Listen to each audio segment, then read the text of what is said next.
pagi Bapak Ibu Saudara. Hari ini kita akan merenungkan kebenaran firman Tuhan sesuai dengan bacaan kita hari ini.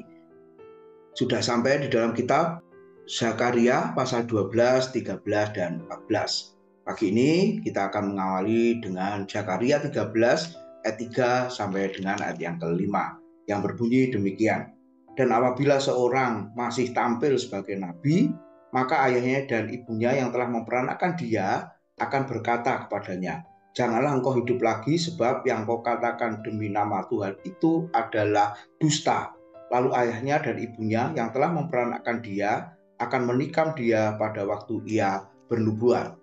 Pada waktu itu, para nabi masing-masing akan mendapat malu oleh karena penglihatannya sebagai nabi, dan tidak ada lagi dari mereka yang mengenakan jubah berbulu untuk berbohong.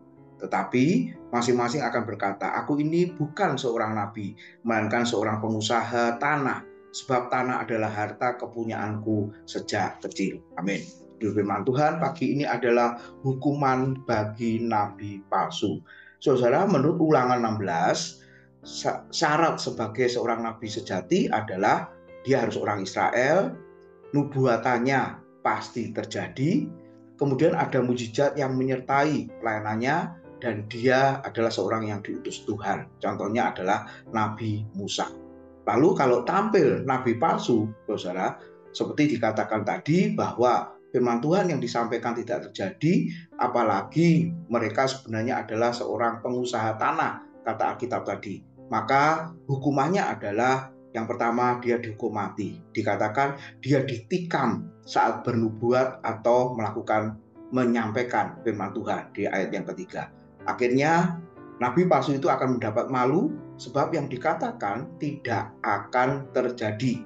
Kemudian akhirnya mereka mengaku telah berbohong, yaitu apa? Ternyata dia punya pekerjaan yang lain sebagai seorang pengusaha tanah, tetapi mengaku nabi. Nah, saudara-saudara, sampai sekarang, dari zaman perjanjian lama sampai zaman gereja pada masa kini, yang namanya guru-guru atau nabi-nabi palsu, hamba-hamba Tuhan palsu, selalu muncul di tengah-tengah jemaat untuk mengajarkan kesesatan, mengajarkan hal-hal yang berbeda dengan apa yang diajarkan oleh Alkitab.